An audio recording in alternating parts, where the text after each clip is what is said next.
Hello, fangirls and NFL fans everywhere. This is Tracy Sandler, and welcome to this week's edition of Talking Touchdowns NFL Championship Edition. Woo! We are one step closer to the Super Bowl. All right, everybody, let's take a quick look at what happened in the divisional matchups. Starting in the AFC with the Patriots and the Titans, this was the least interesting matchup of the weekend. The Titans started off strong, but after a few crushing and very questionable penalties, the Patriots picked them apart. Tom Brady and company are moving on. Next up in the AFC, we had Pittsburgh taking on the Jacksonville Jaguars. The Jaguars dominated early with takeaways and the running of Leonard Fournette. They took a 21-0 lead, but Big Ben and the Steelers would not go away quietly. They were able to get it to 28-21, but Blake Bortles was just too much. Were those words you ever thought you would hear in your entire life? Probably not. The Philadelphia Eagles took on the Atlanta Falcons, and with a goal line stand and 3 Jake Elliott field goals, stopped Matt Ryan and the Falcons, beating them 15-10. And last but certainly not least was the game of the weekend, as it was touted to be the Saints versus the Vikings. Drew Brees and company went to Minnesota to take on the Vikings in their #1 ranked defense. This was very much a tale of two halves. The Vikings jumped out to a 17-0 lead. It looked like they were going to run away with it, but there were 4 lead changes in the last 3 minutes of the game, but the final one coming on a 61-yard touchdown pass from Case Keenum to Stephon Diggs, and they're looking to hashtag bring it home for the Super Bowl. So that brings us to this weekend's matchups. It is championship weekend, ladies. Woo! The matchups are set. We are down to 4 teams. And so this is what's very interesting about the weekend's matchups. We have 3 journeyman quarterbacks, 3 dominant defenses. Then we have probably the greatest quarterback coaching duo of all time and an okay defense. A very interesting weekend of football. We may see guards change. We're going to see a lot of newness. So let's get talking about it. Now, I'm sure the Patriots are not concerned about Tom Coughlin and an elite defense and running game and inconsistent quarterback. She said with sarcasm, because please see Super Bowls 42 and 45. Ivana? New England is a football institution that's led by the greatest to me, the greatest QB and coach pairing of all time. And they're going against a very inexperienced Jaguars. You know what I mean? Tom Brady's going to be at home, and Tom Brady has more playoff wins at home with 18 than any other QB has playoff wins overall. So turnovers will be key, and they have to make Tom Brady super uncomfortable. The Jaguars have scored 9 defensive touchdowns this season. That's the most touchdowns scored by a defense since the Bears in 2012. So I don't know.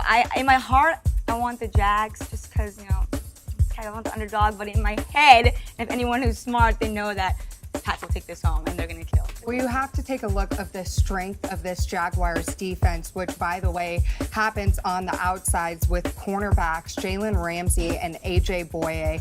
They have this dominant defense coming in against this prolific offense who has done great things. 100%. I mean, is Blake Bortles going to Bortle? That is the big question. And I think the other thing to consider with the Jaguars, which could put a wrinkle in the entire thing, is the health of Leonard Fournette.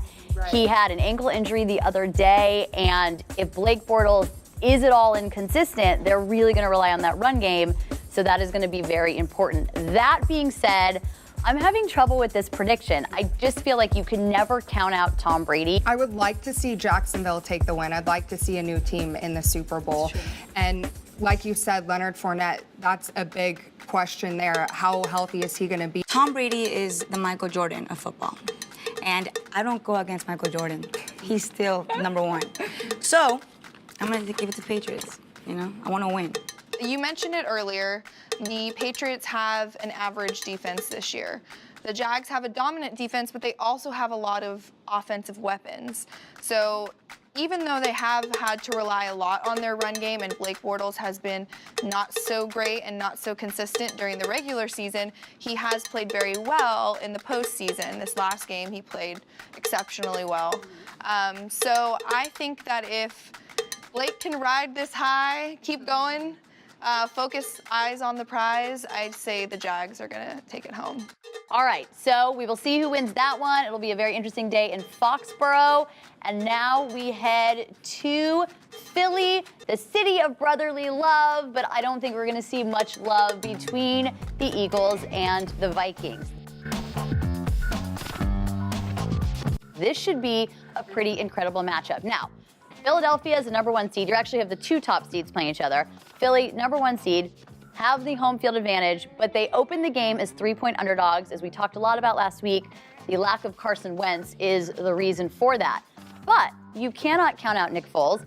Nick Foles versus Case Keenum, obviously, as every championship game predictor thought, these would be the two quarterbacks. These are two quarterbacks that did not start the season as starters. They are both backups. So this should be a very interesting, if not very cold, game. Christina, please tell us more. Well, you say you can't count out Nick Foles, but however, this guy is 0-2 against Mike Zimmer coached teams. I actually think there's a very good chance that Minnesota just kind of runs away with this game.